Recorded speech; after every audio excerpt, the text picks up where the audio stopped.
The Amazing Mr. Smith, starring Alan Jocelyn as Jeffrey Smith and Ed Brophy as Herbie.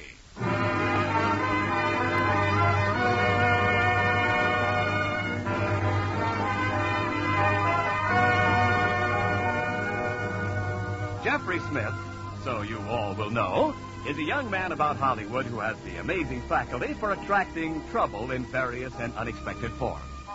From his family, Jeff Smith has inherited a comfortable income, while from his Army career, he has inherited his ex-sergeant, Herbie, who has since become a devoted valet, chauffeur, and bodyguard. Our story starts late Friday evening as we find Jeff and Herbie speeding up the coast highway toward Loon Point, a small peninsula jutting out into the Pacific north of Santa Barbara. They are to spend the weekend as the invited house guests of Patricia Gilmore. And so begins the story of the Hooting Owl.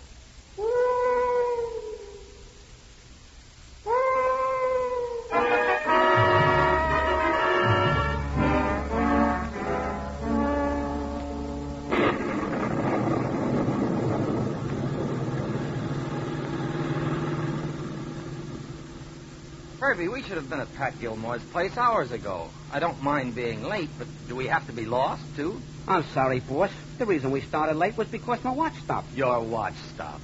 Honest, it's the first time in my life I ever got 5 o'clock shadow at 7 o'clock. Herbie, how would you like 30 days with Abbott and Costello? Hey, wait a minute. There's a gas station up ahead. We can stop and ask for directions. Yes, sir. Something I can do for you, mister. Well, we have enough gas, thanks. Can you tell us how to get to Loon Point? We're looking for the Gilmore place. You mean Greystone? Gravestone? Did you say Oh, Greystone! Oh, yes, I thought you said Greystone. It could be grave, mister. The owl's been hooting up there. All right, Orson. But how do we get there? You get there by staying on this highway for 3 miles till you hit a dirt road.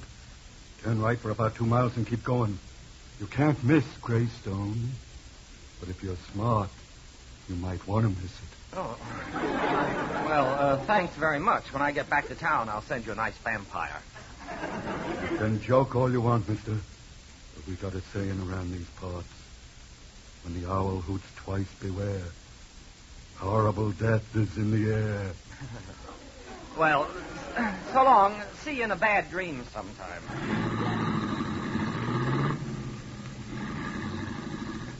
Hey, boss, did you hear that poem? When the owl hoots twice, beware, horrible death is in the air. I never heard that nursery rhyme. Sure, Mother Goose Pimples.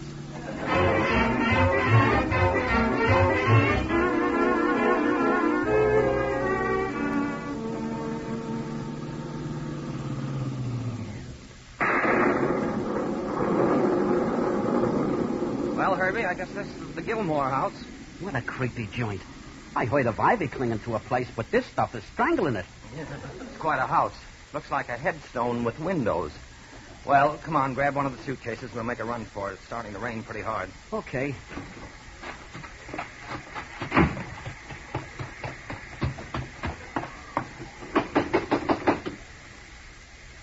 You know, this house would make a great set for a Charlie Chan picture.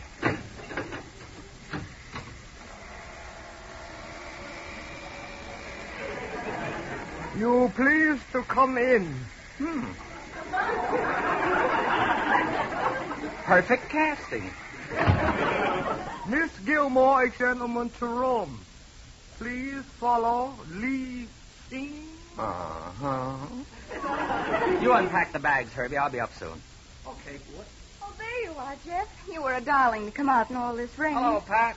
Hello, Herbie. Hello, Miss Gilmore. Nice night for a murder, isn't it? Yes, this hallway is a little gloomy. Let's go into the library. The fire's still going. It's right here. Oh, say, this is swell. Nice and warm. Want to hold hands? Jeff, please be serious. Okay, let's neck. Jeff, you don't understand. I've got to have a serious talk with you. Oh, look, Pat, you've known me for years. I'm not the type. You and the gang and I'll have some laughs. We can talk later. But I haven't invited anyone else down here but you. What? That's a fine house party. You, me, and a Chinaman all alone in a haunted house? Oh, well, we can always scare up a fourth for bridge. Well, I didn't mean to scare it up that fast. Well, that must be that owl that the fellow was telling me about. Jeff, who told you about the owl? Wait a minute. You mean there is an owl? You mean that road company Dracula was right with that gruesome poem? And I'm in a house that's empty with nothing but Chinamen? That can't happen. I'm getting out of here. Jeff Smith, don't be fantastic. There are some people here. People? Well, bring them in. Let's play gin or scotch or bourbon. Do something. Who are these lovely people? Well, there's my younger brother, Dick, and Mr. Grimshaw, the family lawyer who came down yesterday, and, of course, Uncle Jonathan. Look, Pat, what's it all about? I don't get it. Well, it's pretty hard to explain, but I'll start from the beginning. You see, after Dad died 6 months ago, the only thing left was this depressing place and the boathouse and the boat. So my brother Dick and I decided to come up here for a while. Let's get back to Uncle Jonathan. I never heard about him. We've been living alone here. Well, Dick and I had no place to live, so we moved up here last week. And from the moment we set foot in this house, I felt that something was wrong. Like what? There's the owl, for example. And Lee Sing. Jeff, he terrifies me. Why don't you fire him? Send him back to Warner Brothers. And there's another thing. Do you remember my little spaniel, Tony? Yeah? I found him dead last night. Took him to the vet this morning, and he was poisoned, Jeff. Cyanide. Oh, that's tough, Pat. But after all, why should anybody want to deliberately poison a little puppy? Well, I don't know how to explain it, and I know it sounds crazy, but I could swear that someone's trying to get Dick and me out of this house. That's why I called you down. Jeff, you've got to help me. Pat, you'd better stop listening to those programs. The Thin Man, the Fat Man, the Cat Man, the Rat Man. Jeff, I'm not imagining things. I really... Help somebody! Help! What's that? That's Dick upstairs. Come on. Dick, what is it? Come on, hurry! I think Uncle Jonathan's been murdered. I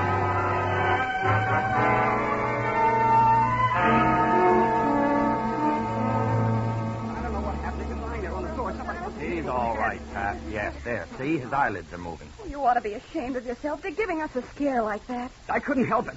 I was going down the hall to see if Jeff had arrived when I noticed the door to Uncle's room was open. Well, I looked in, and there he was, slumped down in the wheelchair, out cold. I thought he was dead. Anything can happen in this house. Whoever attacked him must have hit him on the head with this paperweight on the floor here. That's right, boss. The guy must have got out through that open window. Herbie, did you hear any noise? No, Lee Sing and me were next door packing the bags in your bedroom. Then we heard some yelling, so we ran out here. No, wait.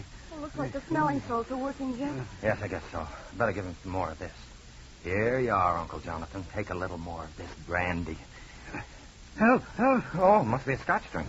Uncle Jonathan, it's all right. It's me, Pat. Pat, what happened? Don't let them get away. Who's this man? Maybe... No, this is Jeff Smith. He's a good friend of mine. Leave me alone. They're trying to kill me. They're trying to murder me. I know it. Dick, what's going on here? What's the trouble here? Grimshaw, they're trying to kill me. Uncle, please. Now everything's going to be all right. What's happened here, Patricia? Won't somebody tell me? Who is this man? This is Jeff Smith, a good friend. Jeff and I were talking down in the library when Dick discovered that Uncle Jonathan had been attacked. We ran up and found him unconscious with that gash on his head and the window wide open. That's right, Mr. Grimshaw, and I suggest we phone the police. Herbie, you better go out and use that phone in the hall. Okay, boss. Pat, I've got to get out of here. This house is driving me crazy. I haven't slept a wink since I've been here. Now, Dick, control yourself. No one's going to harm you.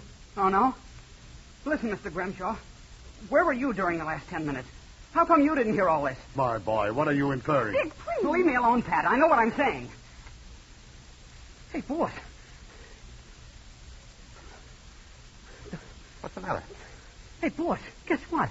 Just like a mystery, the wire's been cut. What? The phone's dead. A phone? Oh, Herbie, the storm probably blew the wires down. How do you know they've been cut? Boss, are you asking me? I know a good job when I see one. This is crazy. I think we should send Lee Sing down to the village for the police, then go to our rooms, lock the doors, and relax. Is it all right with you if I lock my door tonight and relax tomorrow? Lee Sing. Lee Sing here? No, don't do that. I'll never play Chinese checkers again. Very sorry. Lee Sing go for police. Come back soon. What do we do now, Jeff? Well, I think we ought to make Uncle Jonathan comfortable and then take Mr. Grimshaw's advice and go to our rooms. Oh, that owl again. Pat, look. Uncle Jonathan's fainted. Never mind. We'll get to him later. Mr. Smith's fainted, too.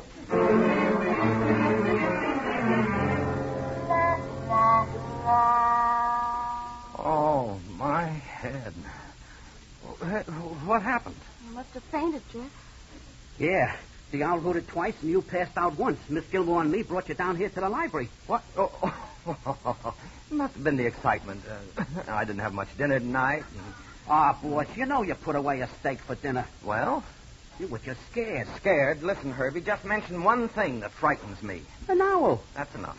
Pat, while we're waiting for Lee Singh to come back with the police, I want to ask you a couple of things. First of all, what are all those big lamps doing in your uncle's room? You mean the arc lamps? Uncle Jonathan uses them for his photography work. It's his hobby. It's his hobby, huh? Well, who are all these people he thinks are after him, trying to kill him? I don't know, Jeff. Pat, can I ask you a frank question? Certainly. Do you think your uncle's nuts? Don't be absurd, Jeff. Although I will admit he's been acting strangely ever since Dick and I arrived. He stays up in his room all day as though we were in deathly fear of something. Hey, boss, how about that lawyer, Grimshaw? He said he was walking around outside in a storm. He could have climbed up those big vines outside Jonathan's window, clunked him a good one, and got out again. That's some walk. Up a wall. But, Jeff, I can't believe anything like that about Mr. Grimshaw. Dick and I have known him ever since we've been children. Look, boss, I got another idea. Pardon me, Miss Gilmore, but your brother Dick. He could have gone in the old guy's room, give him a knock, and let out a yell. That's possible, ain't it? Herbie. Oh, shouldn't have said ain't, huh? This is all horrible. First Mr. Grimshaw suspected, and now Dick. This house is driving all of us mad. I've got to get out of here. I'm going back to Beverly Hills. No, Pat, I don't know if that's such a good idea. If somebody really is trying to get you out of the house, you'll be doing exactly what they want. Why don't we wait for Lee Singh to come back with the police? What's taking him so long? He should have been here by now. Maybe I ought to have her take a look around outside the house, huh, boss? Yeah, Herbie, you go ahead. Okay, I'll be back in a mo with Chow Mein Joe.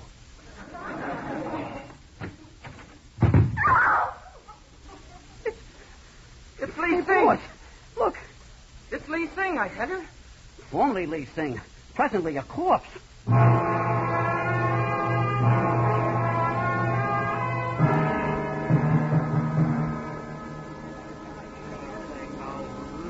Here, Smith, you mean to say that Lee Singh's body was propped up against the library door with a knife in his back? Ridiculous. I refuse to believe he's been murdered. All right, then he wasn't murdered. But if he was my bridge partner, all he could do is play dummy. That's it. I insist that someone go for the authorities at once. You saw what happened to the last man who tried it. Would you like to go, Mr. Grimshaw? Well, That's what I thought. Anyone else like to go? Don't look at me, boss. Has anyone told Jonathan? Lee Singh was his servant. He might know something about this. We can't just sit here idly by while murder's committed under our very noses. What should we do, stick out our very nexus? You're not very amusing, Smith. I advise all of you to come upstairs with me. Now, we must have... All right, come on, Herbie. Hey, boss, did you get a good gander at Lee Singh? Yes, Herbie. Did you see something screwy? Quiet, I know what you mean. I noticed it, too. Are you going to tell him? I don't know yet. Jonathan, are you awake? Jonathan! Jonathan! Yes. Who is it? Who's there? It's Grimshaw. May I come in? Oh, yes. Come in. Grimshaw, what happened? Why are you all here? Uncle Jonathan, we must talk to you. It's important. Well, what is it? Something's wrong. Where's Lee Singh? The police. Jonathan, I've bad news for you. Lee Singh never reached the police. He's been murdered. Murdered? Who did it? Why are you all standing around? Why don't you do something? Search the house, the grounds. I don't think there's much use in doing that. Jeff, what do you mean? I mean, we all ought to go to our rooms, and this time stay there until morning. And lock the doors, too, huh, boss? Herbie, as my old college professor used to say, et lumen numen in hoc veritas ad valorem. Boss, what's that mean? I'm a Yale man. It means lock the doors.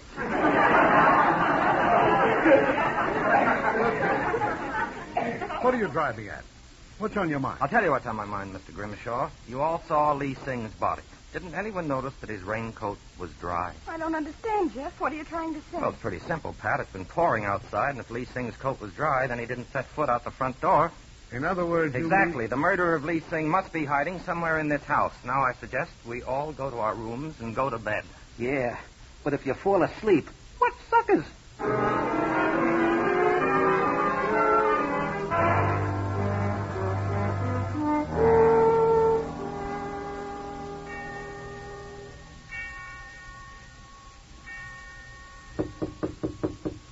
Who is it? Who's there? It's me, boss. Baby, let me in. What's the matter? Are you scared? Oh, me? Yeah. Ain't you scared, boss? Me scared? Certainly not. Well, let me in.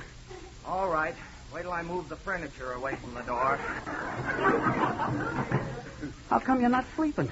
I'd rather worry. Me too. Well, pull up a shiver and sit down.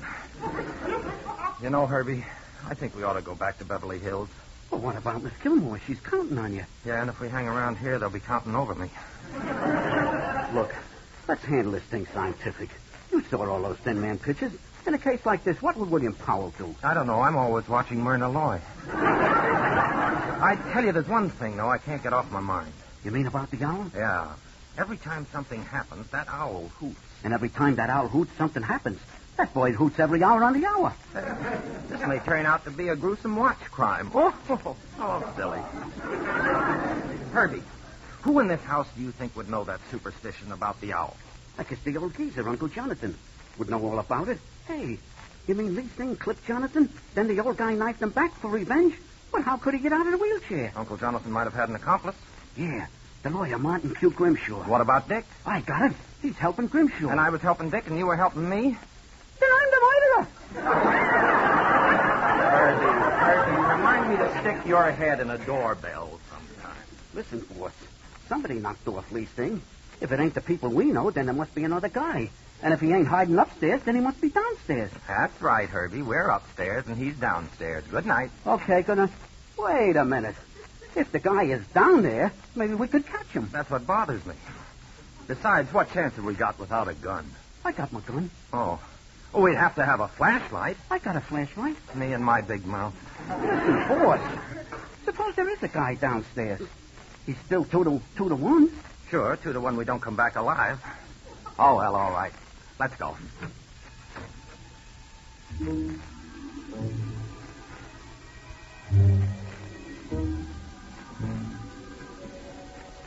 Boy, this hallway is pitch black. I can't see a thing. Hey, but boss, when you were a little boy, were you ever afraid of the dark? Yes, I am. Herbie, I mean, don't be so nervous. Are you kidding? You're plenty nervous yourself. Don't be silly. Well, if you ain't nervous, then why are you shaking? I'm not shaking. I just have good rhythm. Hardly see up here. Don't fall on the stairs. Oh, don't worry. I won't. Look out!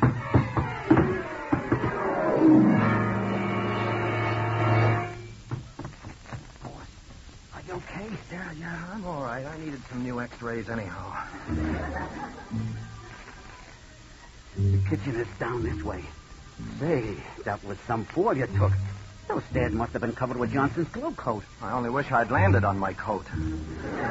Here's the kitchen, boss. You look at the door. I'll try the window. Everything seems to be okay. It's door locked from the inside. Hey, look at those big pantry closets. I wonder. You think the guy's hiding in there? Well, let's try one and see. Get out your gun and I'll open it. Are you ready? Hey! Look at all the gloves, cans of soup and rice and beans. Look at all that stuff. All these other closets are full of food, too. Must be at least 500 cans of soup. Wait a minute. I'm beginning to get a rough idea of what's been happening in this house. You know where the murderer is hiding? Or is that a stab in the dark? Don't say that. Come on. We've got to check the other rooms down here. I'll take the dining room. You try the library. Boss, you know what you're asking me to do? No, what? Lee Sing was in there. You're asking me to hobnob with a cadaver. Oh, a dead person can't hurt you. I know, but can he do me any good? All right. I'll go with you. I'll open the door and you throw your flash around the room. Here goes. Did you see anything? No. Hold that flash still. Stop shaking. Boss, the last time Lee Sing was here, where was he?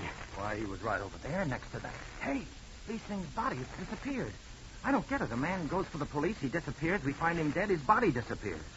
Dead or alive, that guy is certainly restless. I can't figure it. I'm all at sea. At sea? Herbie, maybe you've got something. Sure, the boathouse. What's down at the boathouse? I think we'll find the answer to this whole mystery. Come on. Wait a minute. Take it easy. There's a storm outside. We don't know who's in that boathouse. Let's not rush into things. But, Herbie, I thought you wanted to help Miss Gilmore. Remember, chivalry's not dead. Sure he ain't. Because he don't stick his nose in other people's business.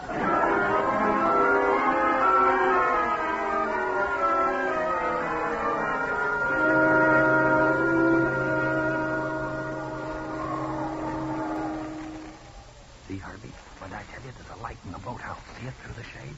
Yeah. I guess our guy's in there all right. What do we do now? I want to get a look in that window. With all this rain and wind, we can sneak right up. He'll never hear us. Be careful. Come over here out of the light. Don't make any noise. I'll be as quiet as a ghost. My ghost. Hey, I see him. He's dressed like a sailor. What a tough-looking guy. Say, what's he doing now, boss? He seems to be pushing against that far wall. Yeah, look. The wall's opening up. There's a passageway. Why do they always have to have a passageway? Listen, we gotta work fast. Get over there next to the door. I'm going to knock on this window. He'll see me and rush out the door after me. Then you let him have it.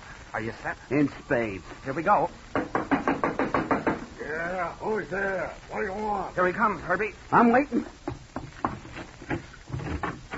Boy, let me have this one good one. You mean like this? Oh. Hey.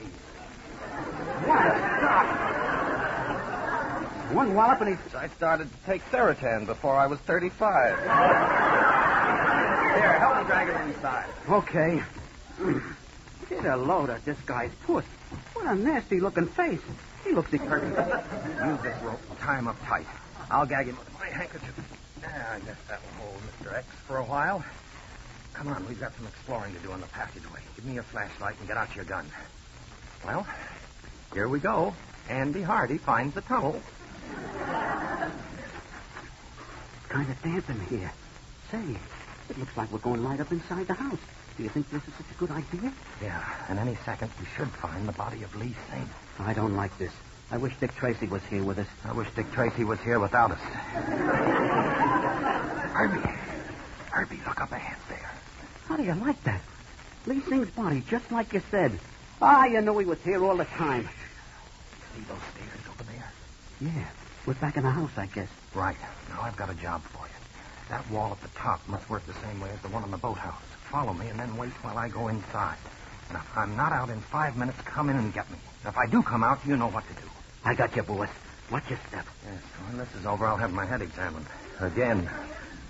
Well, good luck to me.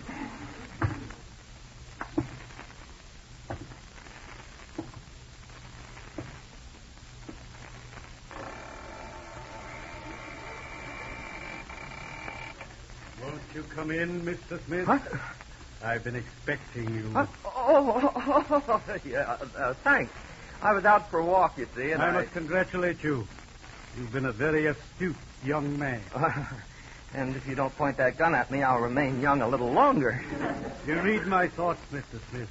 You will now have the privilege of joining Lee Sing. Well, since you've made up your mind, I hope you won't think me too personal if I ask you just one question. Why did you murder Lee Sing, if you'll pardon the expression? I see no possible harm in answering your question. Lee Sing was my accomplice. He wanted to be my partner. I have no partner. Now turn around and march down that passageway. I'll be right behind you, so... So? Oh. Seems a pity that one so clever as you should die so stupidly. Die and rot in a sandy grave.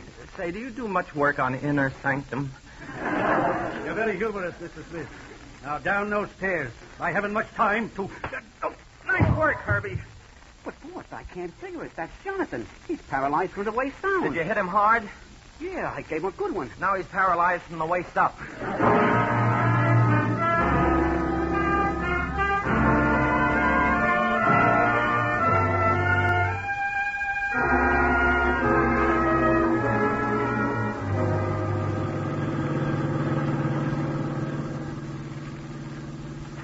Well, boss, we're finally on our way back to civilization. I guess you're glad to get away from there, aren't you, Miss Gilmore? I certainly am, Herbie. And, Jeff, I don't know how to thank you for all you've done. Oh, it was nothing, Pat. I look good in gray hair. Look, not to change the subject, but I still would like to get the lowdown on what happened to me this weekend. What's puzzling you, Herbie? Well, I deducted that Uncle Jonathan's paralysis was strictly a phony, and that he knocked off Lee's thing. But there's a couple of little items that keep bothering me, like, did Jonathan poison Miss Gilmore's pooch?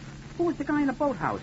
How come the boathouse smelled so funny? Why was all that grub in the pantry? And finally, what was Uncle Jonathan's racket? Well, here's the quiz, kid. What sort of business would it be that requires large arc lamps, too strong for taking pictures, and a house that faces the ocean? A business that needs a huge supply of rice, a large boat, a tough-looking sailor, plus a secret passageway from a boathouse that smelled just like a Chinese laundry. What kind of business would that be, Herbie? Well, I deduct that, I deduct... That's right. You're right, Herbie. Smuggling Chinese. You see, these poor fellows must have been brought over on tramp steamers. Jonathan used the big lights for signals, and the sailor picked them up in the boat. He kept them up the house, took them up through the tunnel. Jonathan kept them there until they were called for. Yeah, and if they weren't called for in 30 days, they were his. Oh, Herbie. Somewhere between your mouth and your brain, there must be a bottleneck. Jeff, I hope you don't think I'm being unintelligent, but one point still puzzles me. How did Uncle Jonathan fix up that fake owl? Pat, that's where you're wrong. You see, there really is a hooting owl at Greystone. What? You mean there really was an owl? What do you mean? Well, you know that wild duck you had for breakfast this morning? Yes? That was no duck.